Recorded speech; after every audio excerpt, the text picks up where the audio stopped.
Bonjour, ici Gérald Couvent du blog Débuter en Swing Trading. Dans cette vidéo, je réponds à la définition du stop loss. Qu'est-ce qu'un stop loss et à quoi ça sert?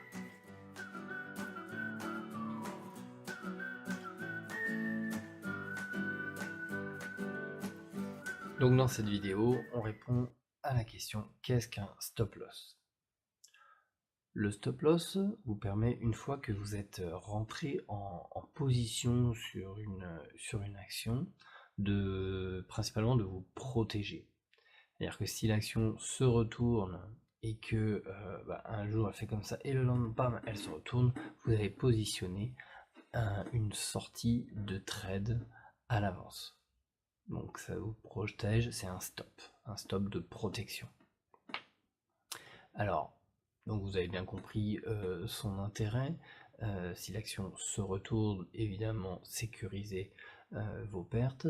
Mais en tant que swing trader, il est très intéressant également d'avoir un stop loss parce que vous ne regardez pas vos marchés avant le soir. En ce qui me concerne, c'est le soir.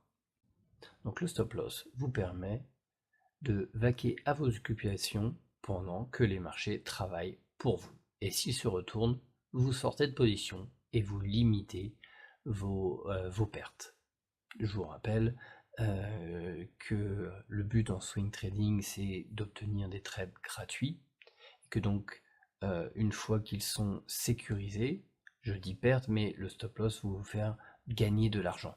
C'est-à-dire que l'action, une fois qu'elle est passée au-dessus de votre seuil à laquelle vous l'avez acheté, vous avez tendance à prendre vos bénéfices. Et derrière, grâce à vos stop loss, que vous allez remonter tac, tac, tac, tac, tac, comme un escalier, comme des marches d'escalier, vous allez pouvoir remonter votre stop loss et suivre l'action. C'est du suivi de tendance. Et ça est possible grâce au stop loss. Alors, je peux vous dire aussi autre chose sur le stop loss. J'en utilise deux de manière différente. Pourquoi? Le premier, c'est celui que je viens de vous expliquer.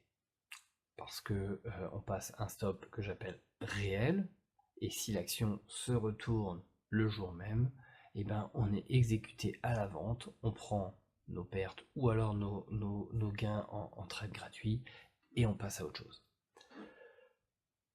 J'utilise également une deuxième manière avec les stop loss, c'est que je me place des stop loss dans mon journal de trade virtuel. Ça, c'est un petit hack que je vous livre. En fait, voilà, si vous dites, ben voilà, si ce soir l'action elle est à 10 euros, et ben je sors.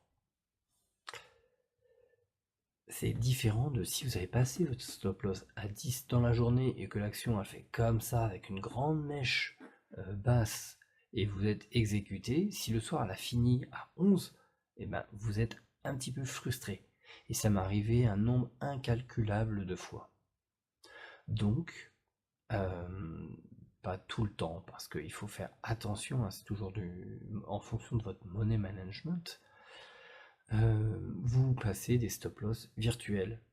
Et le plus dur dans le stop loss virtuel, c'est qu'il faut suivre sa décision initiale. C'est-à-dire que si le soir, elle a bien fini à 9,9, il ne faut pas se dire, bon allez, demain, j'espère que ça va remonter, etc., etc. Attention, parce que ça, c'est très très difficile en termes de psychologie de swing trader à réaliser. Donc si le soir, vous voyez que l'action elle est à 9,9, vous vous êtes dit, en dessous de 10, je sors, et bien vous placez un ordre de vente à l'ouverture et vous sortez. C'est ce que j'appelle le stop loss mis virtuellement, mais je place mon ordre de vente le lendemain matin. Voilà, c'était une petite clé de la réussite là, dans mes suivis de trade. Ça m'a sauvé un nombre incalculable de fois. Et je crois que je vais vous laisser une petite image d'une action où j'ai réalisé un stop loss virtuel. Et vous avez vu que si vous allez voir que si j'avais été exécuté, j'aurais perdu beaucoup plus d'argent. Alors, j'ai décidé de vous préparer un petit bonus supplémentaire pour essayer d'être encore plus précis sur le stop loss. Je vous ai préparé 3 situations. Donc la première, Big Ben, une action sur laquelle je suis rentré là sur cette fin d'année. Donc voilà, la zone d'achat ici aux alentours des 9,90. La zone de vente que l'on appelle donc stop loss une fois que l'on est rentré en position aux alentours des 9,11. Donc voilà, on est entré en position ici, on voit que l'action va fluctuer pendant ce temps-là. Dès qu'on est rentré en position, on positionne son stop loss tel que notre journal de trade nous l'a défini en fonction de notre money management. Et après, l'action va commencer à grimper. Donc, lorsque l'on arrive sur notre R1, on va considérer que notre trade est neutralisé. Donc, on va prendre notre stop loss et on va le remonter au niveau de notre zone d'achat. On parle donc de trade gratuit à ce moment-là. Donc ensuite, la tendance continue. Vous voyez que successivement je remonte mon stop loss et donc les gains progressifs, et lorsque on arrive dans cette zone là, vous voyez que mon stop loss, c'est la grosse barre rouge que je vous ai mis ici. Lorsque le marché se retourne dans cette séance là, et ben le stop loss fait que j'ai un ordre qui est exécuté. Donc le stop loss était aux alentours des 13,6 et je suis exécuté vers les 13,41 parce que c'est descendu très brutalement. On voit que je suis sorti à 50% ici, et donc en clôture là le lendemain je suis sorti les 50% restants.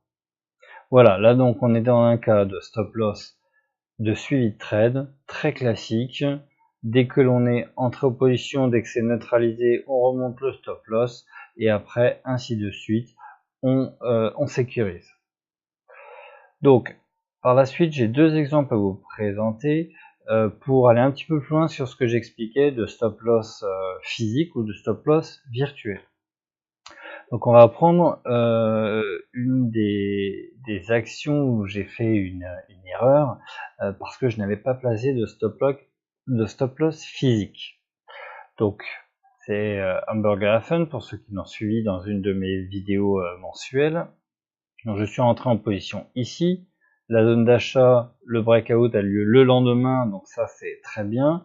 Et le stop loss aurait voulu que je me positionne ici à 26,8. Sachant que dans cet exemple, je n'ai pas placé mon stop loss physiquement et on va voir ce qui va se passer. Donc l'action, elle continue à vivre. Il y a une publication le 14 novembre et le 16 novembre, bam, gap baissier, vous pouvez le voir ici. Et ensuite, au cours de la séance, une grande séance baissière de moins 12 ou moins 13%, je crois. Donc, si j'avais placé mon stop loss physique aux alentours des 26,8, malgré le gap baissier, l'ouverture ayant eu lieu à 26,1, quelque chose comme ça, j'aurais été exécuté par ici. Malheureusement, ce n'est pas ce qui s'est produit. Je suis rentré chez moi le soir, j'ai regardé ce qui s'est passé. L'action clôturait à 23,8, quelque chose comme ça. Donc j'ai positionné mon ordre de bourse pour le lendemain et je suis sorti ici. Vous voyez que la différence entre un stop loss physique et un stop loss virtuel, parce que je voulais bien m'arrêter ici, mais je ne l'avais pas placé physiquement sur le marché. C'est ça la différence. Vous voyez que ici ça m'a coûté quasiment 3 euros l'action. Donc si vous avez 300 ou 400 euros, vous pouvez faire la multiplication très rapidement. Ça, c'est dans le cas où un stop loss physique n'a pas été placé, ce qui nous génère une perte supplémentaire. On va voir l'autre exemple où un stop loss physique qui n'a pas été placé, donc un stop loss virtuel, dans ce cas-là, a été une stratégie gagnante sur une action OHB. que j'ai également partagé sur les réseaux sociaux. Donc la zone d'achat est ici aux alentours de 27,88. Lorsque je rentre le lendemain du breakout, avec le breakout il est ici, je l'ai reprise en pullback, enfin, le sujet de cette vidéo, et le stop loss je le place ici à 25,25. Donc l'action elle continue à monter. Au niveau du R1 je prends 50% et je ne place pas de stop loss, je reste en stop loss virtuel. Donc on va voir ce qui se passe. L'action ici va continuer à vivre. Hop, elle monte. Ici on arrive à mon R2. Et lorsque je suis dans cette bougie verte ici, théoriquement, mon stop loss devrait être positionné à 32,5. Le lendemain, grosse séance baissière. Si j'avais eu mon stop loss à ce niveau-là, j'aurais été exécuté vers les 31,5. Le trade aurait été terminé. Je ne l'ai pas fait parce que j'étais en stop loss virtuel. Que s'est-il passé? J'ai laissé vivre l'action et l'action a progressivement rebondi. Et après, vous voyez qu'elle m'a offert une très belle tendance haussière. Ici, je n'ai pas été sorti non plus, je n'avais pas passé mon stop loss. Tac, tac, tac, tac, tac. Pour finir ici, aux alentours des 44 €, où là, j'avais un stop, j'ai dû sortir ici. Le lendemain de ce stop loss, vous voyez la différence? Je suis sorti à 44 €. Si j'avais passé mon stop virtuel ici, voilà, si j'avais passé mon stop physique au lieu de virtuel, je serais sorti à 32. Vous avez donc deux exemples bien différents entre le positionnement ou non d'un stop loss physique ou la gestion du trade en stop loss virtuel. J'espère que cette vidéo vous a plu. Si c'est le cas, laissez-moi un petit commentaire, un petit pouce bleu, et je vous dis à très bientôt pour une nouvelle vidéo. Bye bye.